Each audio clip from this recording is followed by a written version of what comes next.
ہاں جی، اب آپ نے یہاں پہ دو باتوں کا خاص خیال رکھنا ہے، ٹھیک ہے؟ پہلی تو یہ بات دیکھیں کہ یہ جو اوپر لگی ہوئی ہے دال نما، اس کا نام ہے جزم، ٹھیک ہے؟ یہ جزم جس حرف کے اوپر بھی آتی ہے اس حرف کو ساکن کہتے ہیں۔ اب یہ جزم واؤ کے اوپر آئی ہے تو اس کا نام ہو گیا واؤ ساکن، ٹھیک ہے؟ تو واؤ ساکن جہاں بھی آپ کو نظر آئے، یہ جزم جب بھی آپ کو واؤ کے اوپر نظر آئے تو آپ نے کہنا ہے کہ یہ واؤ ساکن ہے۔ واؤ ساکن سے پہلے واؤ ساکن سے پہلے جب بھی زبر آ جائے تو اسے ہم نے لین کہنا ہے۔ واؤ ساکن سے پہلے زبر ہو تو اسے ہم نے لین کہنا ہے۔ تو لین کا مطلب کیا ہے؟ لفظ کو نرمی سے پڑھنا ہے، کھینچ کے ہرگز نہیں پڑھنا۔ آگے دیکھیں، یہی جزم واؤ کے اوپر آئی ہے تو اس کا نام بھی ہو گیا واؤ ساکن۔ تو اب ہم نے کیا کہا تھا کہ واؤ ساکن ہو، اس سے پہلے زبر ہم نکالی تھی، لیکن یہاں کیا ہے؟ واؤ ساکن ہے، اس سے پہلے پیش ہے۔ تو کیا ہے کہ واؤ ساکن سے پہلے پیش آ جائے تو اسے ایک الف کے برابر لمبا کر دیتے ہیں۔ یہ دو باتیں علیحدہ علیحدہ ہیں، یہ بھی واؤ ساکن ہے، یہ بھی واؤ ساکن ہے، لیکن یہاں واؤ ساکن سے پہلے زبر ہے، یہاں واؤ ساکن سے پہلے پیش ہے، تو ان دونوں کا قاعدہ علیحدہ علیحدہ ہو گیا۔ واؤ ساکن سے پہلے زبر ہو تو اس کو نرمی سے پڑھتے ہیں، کھینچ کے بالکل نہیں پڑھتے ہیں۔ واؤ ساکن سے پہلے پیش ہو تو اس کو ایک الف کے برابر لمبا کرتے ہیں۔ تو کیسے فرق کریں گے؟ میم واؤ زبر مو، یہ ہم نے نرمی سے پڑھا ہے، کھینچ کے بالکل نہیں پڑھا۔ یہ اس کو ہم نے لمبا کرنا ہے، واؤ سیکنڈ سے پہلے پیش ہے تو کیسے پڑھیں گے؟ غود واؤ پیش رو، ٹھیک ہے؟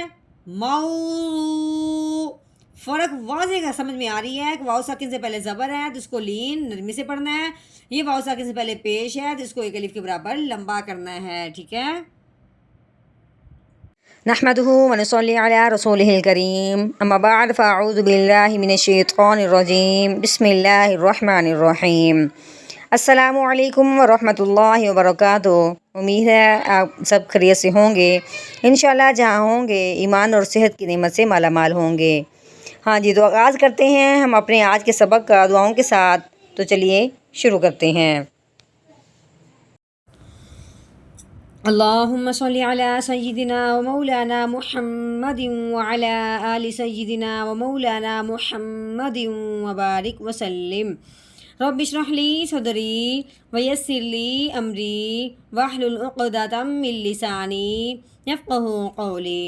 رب زدنا علما، رب زدنا علما، رب زدنا علما۔ اعوذ باللہ من الشیطان الرجیم،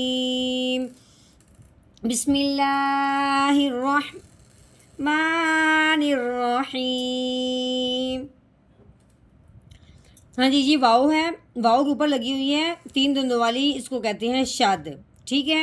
یہ شاد جس حرف کے اوپر بھی آتی ہے وہ پچھلے والے حرف کو اپنے ساتھ ملا دیتی ہے، لیکن یہاں پہ ہم نے کیا کیا تھا؟ کل والے سبق میں ہم نے یہاں پہ وقف کر دیا تھا۔ جب ہم وقف کر لیں تو پھر وہ اگلے والے حرف کے ساتھ جو پچھلے والا حرف ہوتا ہے وہ نہیں ملتا، ٹھیک ہے؟ اب ہم نے کیا کرنا ہے؟ وقف کی وجہ سے وہ حرف علیحدہ ہو گیا، اب ہم اس کو پچھلے والے حرف کے ساتھ بالکل نہیں ملائیں گے۔ تو کیا کریں گے؟ واؤ کے اوپر اب جو زبر لگی ہوئی ہے وہ پڑھیں گے، جو شاد لگی ہوئی ہے تین دندوں والی وہ نہیں پڑھیں گے۔ تو کیسے پڑھیں گے؟ واؤ زبر وا، جو عربی کا واؤ ہوتا ہے یہ ہونٹوں کی گلائی سے ادا کرتے ہیں، دانتوں سے بالکل نہیں پڑھنا، ٹھیک ہے؟ واؤ زبر وا۔ ہاں جی، یہ آگے الف ہے، الف کے اوپر جو لگی ہوئی ہے اس کو کہتے ہیں زبر، ٹھیک ہے؟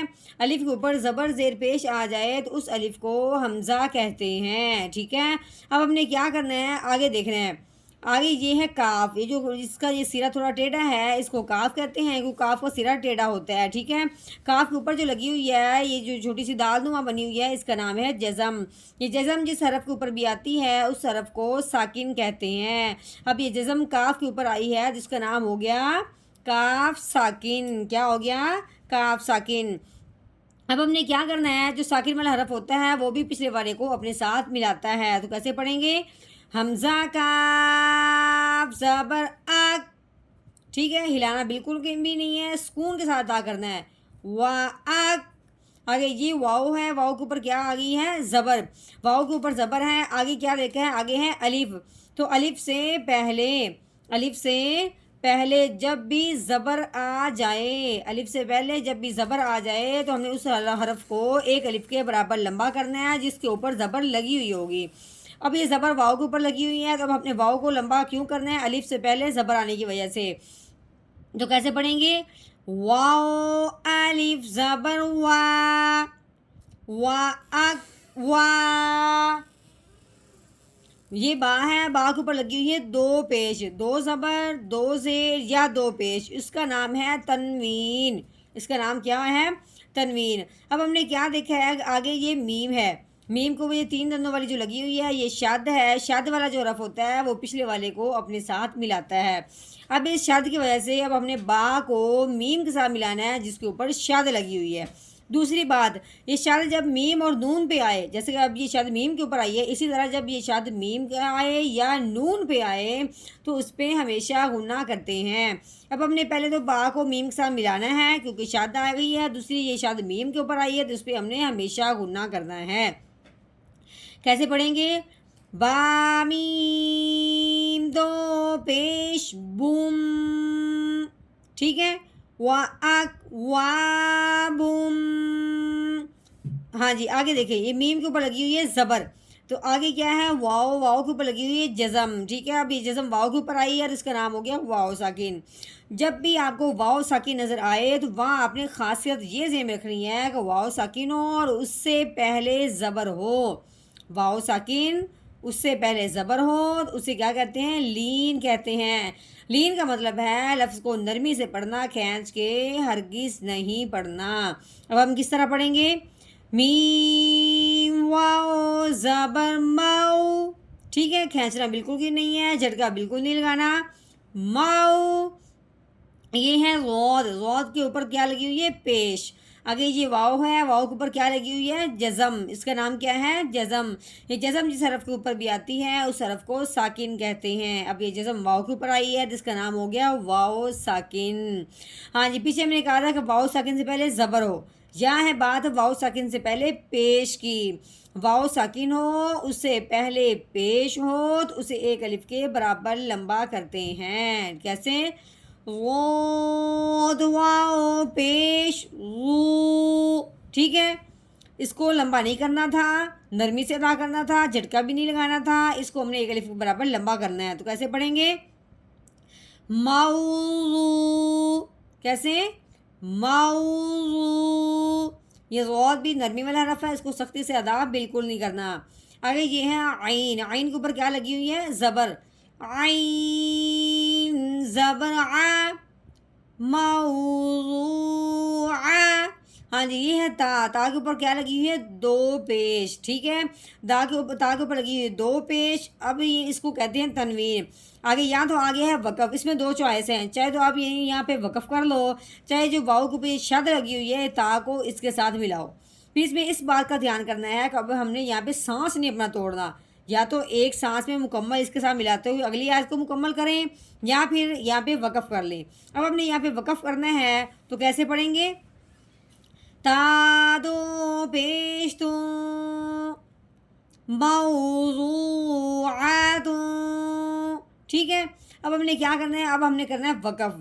تو وقف کی صورت میں جو آخر والا حرف ہوتا ہے، ٹھیک ہے، اس حرف کو ساکن کرتے ہیں، جیسے جزم آتی ہے نا تو اس حرف کو ساکن کہتے ہیں، ویسے ہم نے آخر والے حرف کو ساکن کرنا ہے اگر وہ ساکن نہ ہو۔ اگر تو پہلے ہی آخر والے حرف اس طرح جزم ہو تو پھر ہم نے اس کو ویسے کا ویسے رہنے دینا ہے۔ تو اب یہاں تو ایسی کوئی جزم نہیں ہے، اب ہم نے کیا کرنا ہے؟ اس کو ساکن کرنا ہے۔ کس طرح کریں گے؟ پہلے تو یہ دیکھنا ہے کہ یہ ہے تا، ٹھیک ہے، اس کو گول تا بھی کہتے ہیں، ہا والی تا بھی کہتے ہیں، چھوٹی تا، چھوٹی ہا والی۔ تو وقف کی صورت میں یہ جو تا ہوتی ہے نا اس کو ہٹا دیتے ہیں، تو پیچھے جو یہ سرا رہ جائے گا نا اس کا نام ہے ہا، ٹھیک ہے۔ تا کو ہٹانے کے بعد اب ہم نے ہا کی بات نکالنی ہے، وہ بھی ساکن کرتے ہوئے۔ تو کیسے پڑھیں گے؟ آگے وقف، موضوعہ، موضوعہ، ہاں جی یہاں تک ہم نے اس کو مکمل توڑ کے ساتھ آیت کو کر لیا ہے۔ اب اس کو ہم نے جوڑ کے ساتھ پڑھنا ہے، روانگی کے ساتھ پڑھنا ہے، تو کس طرح پڑھیں گے؟ اعوذ باللہ من الشیطان الرجیم، سورة الغاشية مكية بسم الله الرحمن الرحيم وأكواب موضوعة